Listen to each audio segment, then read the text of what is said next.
Boa noite, minha gente querida. Que saudade de todo mundo. Depois de umas fériasinhas prolongadas, que eu estive viajando, não pude gravar, estou de volta. E vamos começar as nossas leituras. E o livro que começa é o Espiritualidade e Vida, de Haroldo Dutra Dias. Nos momentos mais difíceis da vida, como a desencarnação de um ente querido, o surgimento de uma doença grave, a perda de emprego, a passagem por um revés financeiro ou mesmo uma decepção amorosa, precisamos nos voltar para dentro e intensificar nosso contato com o Pai. Isso é religiosidade, não é apenas um autoencontro, mas é encontrar Deus dentro de nós.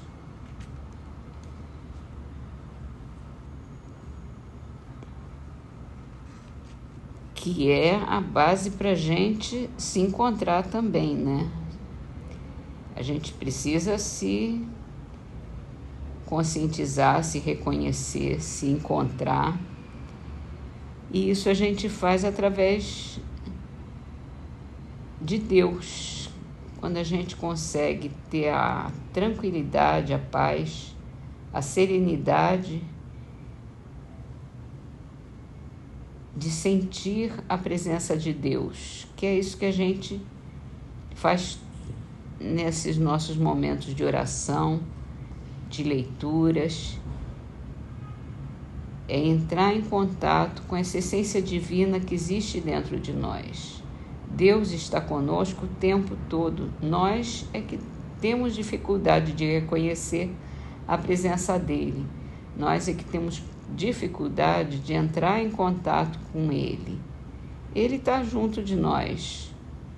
Ele nos ajuda, nos auxilia, nos protege, mas muitas vezes a gente nem consegue receber ajuda porque a gente evita esse contato. A gente não só evita, mas a gente rejeita o contato de Deus. E rejeita essa tranquilidade, essa paz. Então a gente tem que parar, encontrar Deus dentro da gente e se encontrar para ter tranquilidade, para viver todos esses momentos difíceis da vida.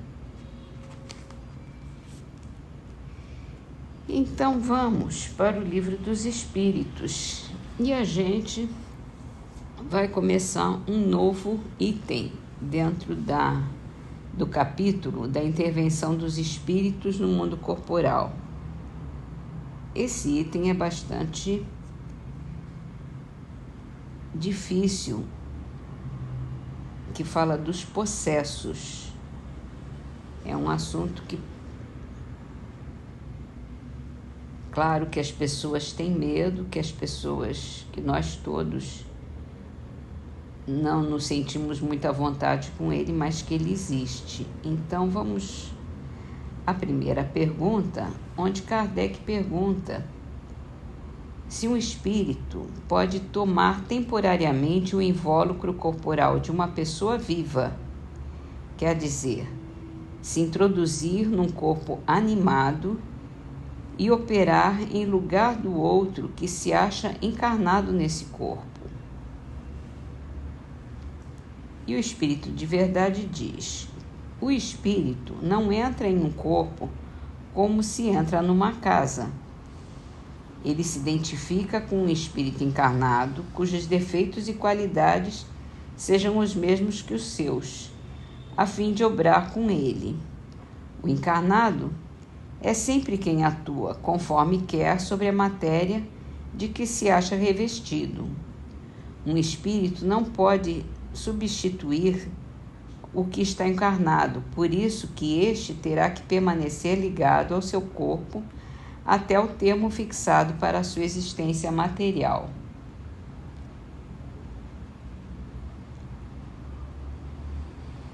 Então, sempre que existe uma possessão, uma obsessão em que o espírito domina o corpo, o espírito obsessor domina o encarnado, existe uma conjunção de interesses ali. O encarnado continua atuando, mas não é exatamente contra a sua própria vontade. Ele dá possibilidade do espírito se manifestar através do corpo dele. Bom, isso é bem mais complicado do que parece e vamos continuar nos próximos dias.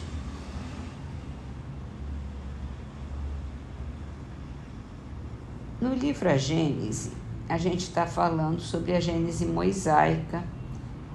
A gente falou da última vez sobre a serpente. Nós estamos falando exatamente sobre o iniciozinho da Gênese, que fala da perda do paraíso. Adão, Eva, a serpente, a árvore da vida, em que se simbolizou a maçã nessa árvore. E continuando, a passagem que diz: o Senhor passeava pelo jardim à tarde, quando se levanta vento brando. É uma imagem ingênua, um tanto pueril, que a crítica não deixou de assinalar.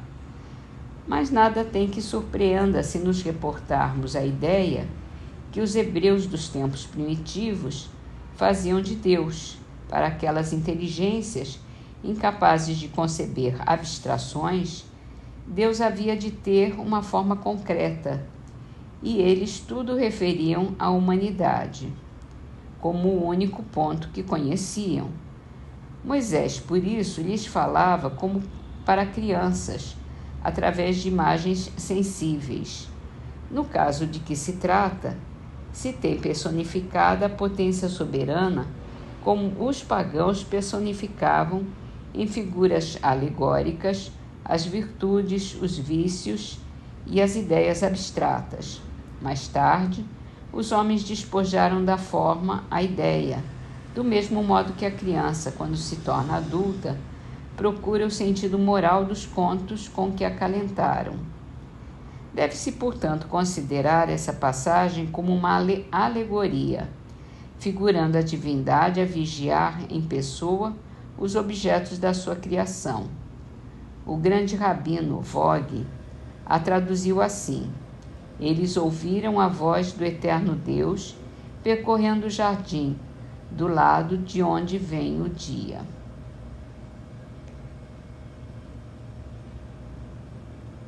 Se a falta de Adão consistiu literalmente em ter comido um fruto, essa falta não poderia, incontestavelmente, pela sua natureza quase pueril, justificar o rigor com que foi punida. Não se poderia, tampouco, admitir racionalmente que o fato seja como geralmente o supõe. Se o fosse, teríamos Deus considerando-o crime irremissível a condenar a sua própria obra, pois ele criara o homem para a propagação. Se Adão houvesse entendido assim a proibição de tocar no fruto da árvore e com ela se houvesse conformado escrupulosamente, onde estaria a humanidade e que teria sido feito dos desígnios do Criador? Deus não criou Adão e Eva para ficarem sós na terra. A prova disso está nas próprias palavras que ele dirige a eles logo depois de tê-los formado, quando eles ainda estavam no paraíso terrestre. Deus os abençoou e lhes disse: crescei e multiplicai-vos, enchei a terra e submetei-a ao vosso domínio. Ora, uma vez que a multiplicação era a lei Já no paraíso terrenal, a expulsão deles dali não pode ter tido como causa o fato suposto. O que deu crédito a essa suposição foi o sentimento de vergonha que Adão e Eva manifestaram diante do olhar de Deus e que os levou a se ocultarem.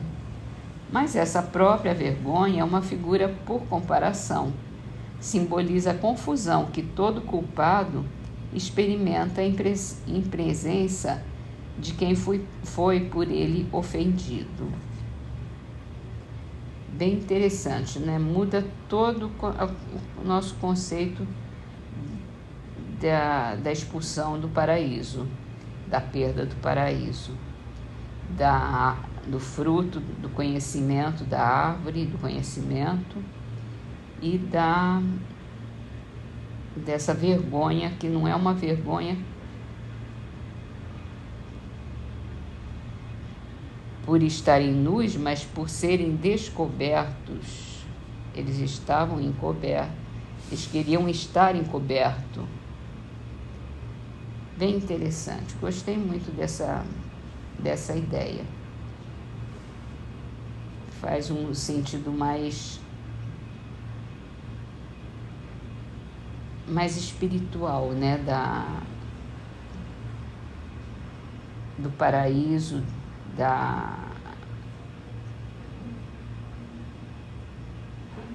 e dessa alegoria toda que é Adão, Eva e paraíso,